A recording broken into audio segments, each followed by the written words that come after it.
Oh, I love you too so much. Georgia, sweet Georgia, this is our home. This is our home. That's right. As a matter of fact, I was born in Milledgeville, and I was a little girl in Macon, Georgia. We need to talk about our history a little bit. Let's talk about it. For the past 8 years, we have been through so much together. It's been quite a ride, and Donald Trump, our former president, 45th president of the United States, has brought us on this ride. And it's important to recognize it. For years, the media and the Democrats have called him every name in the book, and they've called us every name in the book along with him. Never forget it was Hillary Clinton that declared we were all deplorable.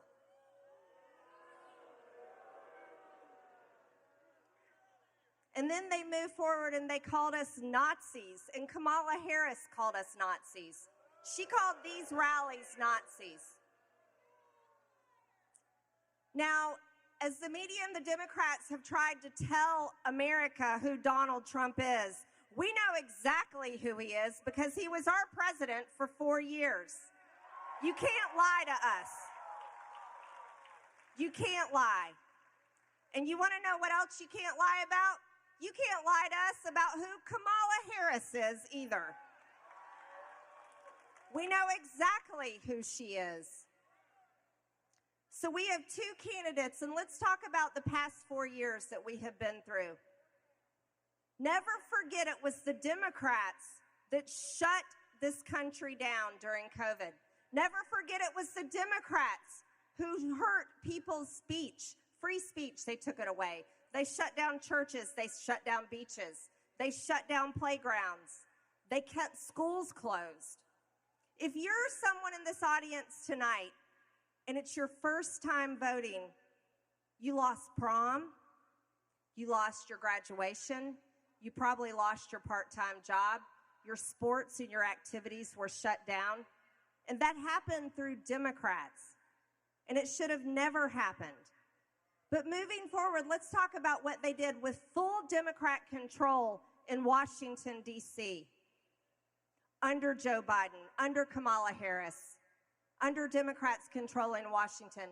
They passed some of the most horrific bills that I had to vote no on. As they lecture America about supposedly women's reproductive rights, I want you to know that Nancy Pelosi and the Democrats passed a bill in the House twice that would legalize abortion to the day of birth. That is not a reproductive right. They are the party of radical, barbaric baby murder. That's right. This is not a party that's pro-women.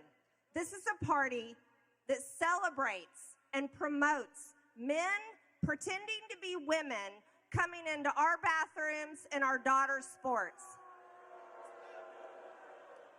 This is not a party that is pro-women.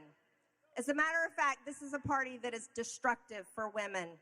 And they have lied and lied to women in America, and it's wrong. And the right thing that we can do is to stand up for women. Because when we're standing up for women, we are protecting our women's sports. We are protecting our daughters from the lies of the left and protecting our sons. And the most important lie we have to protect our children from is the lie that you can change your gender to something else. These are the lies of the left, and these are the lies that they have told for the past 4 years. Now, I want you to imagine going forward if Kamala Harris were to become president of the United States.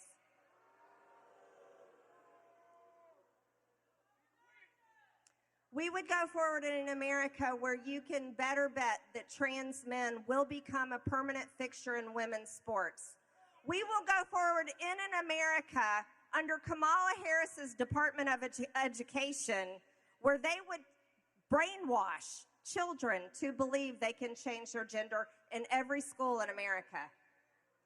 we would go forward in our country with wide open borders, where under borders are, Kamala Harris, they've already brought in tens of millions of people, tens of millions that have murdered Americans. Think of this. Think of this. The Democrats in New York City went in and raided a home to kill a squirrel. They did, to kill a squirrel. Yet it was the same state of New York that let the criminal illegal alien go that came to Georgia that murdered our very own Laken Riley. That's who the Democrats are. Now, if we go forward in America under Kamala Harris as president, she's going to give amnesty and citizenship to all of these illegal aliens that she has let into this country. And I want you to understand what that will do to us. See, it's not just people coming in to try to live their American dream. The American dream that we should be fighting for is your American dream. And that's exactly what President Trump is going to do. But we have to do this on Tuesday. If we don't convince the people that still may not want to vote, if we do not convince them to go in on Tuesday and cast their vote for President Trump, then we are looking at a future that looks very dark, a future of wide open borders, a future of economic disaster, a future of high taxes, that includes World War III. And you have to always remember it was President Trump who brought world peace. They can't lie about that no matter how hard they try.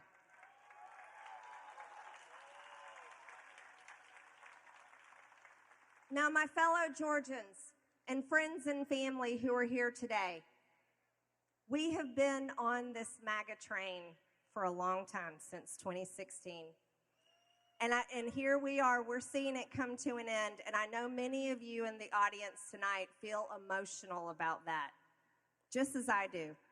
My first Trump rally was right here in Macon, Georgia. It was. Years ago, and I can't believe that my last Trump rally on the campaign trail is right here in Macon, Georgia.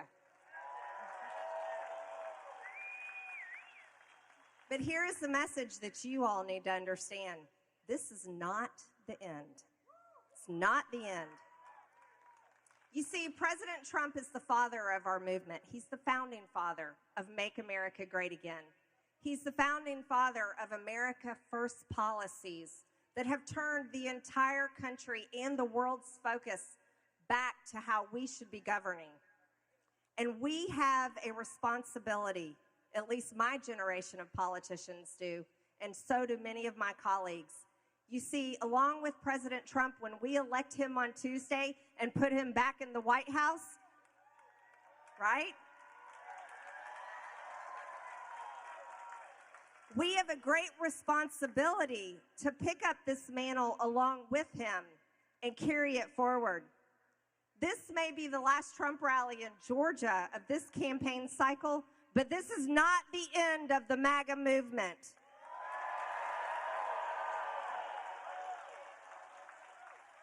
Oh no, this is only the beginning.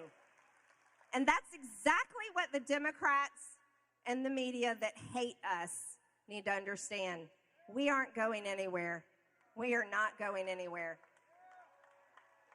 And here's the message that really needs to be understood across the aisle, is no matter the nasty names you call us, no matter how much you look down on us, no matter how much you want to lock us up and put us in jail, here's something you need to remember. You see, we're your brothers and sisters, your daughters and sons, your mothers and fathers, your cousins, your aunts, your uncles. We're your friends and your neighbors. And shame on every single one of you for treating us the way you have treated us for the past 8 years.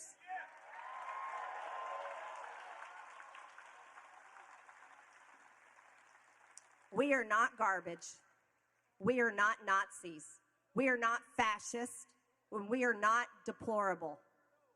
We're Americans and we love our country. and we love our fellow Americans.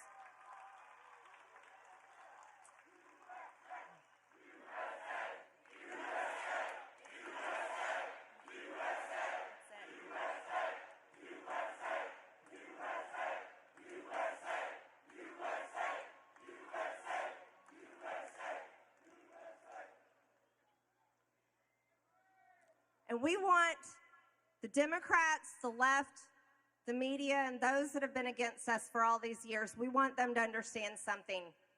You may hate the man that we support and we're voting for on Tuesday, but you need to remember to treat us with respect. You do. You need to treat us with respect. And our message back to you is this. You need to remember to love the country just like we do. And we need to fight for it together.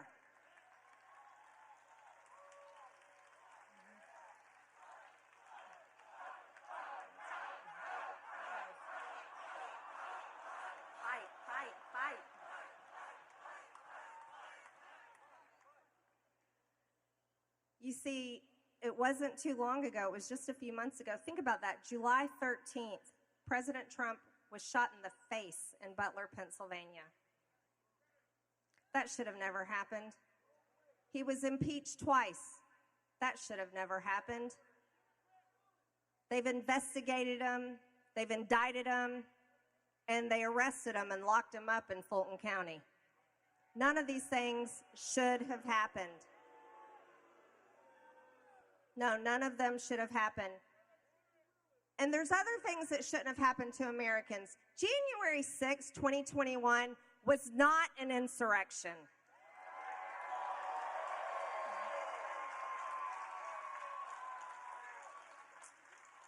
And there's people that have been locked up or still being prosecuted, have been put in prison for years.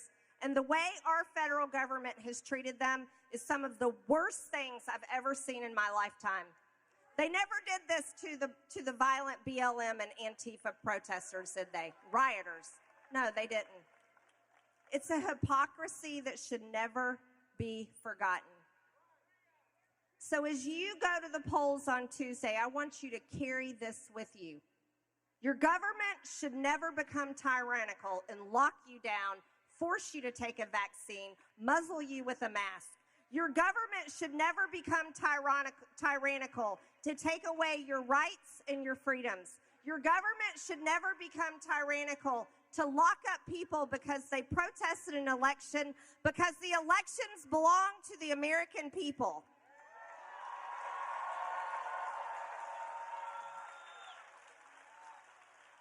So on Tuesday, Georgia, let's vote for Donald J. Trump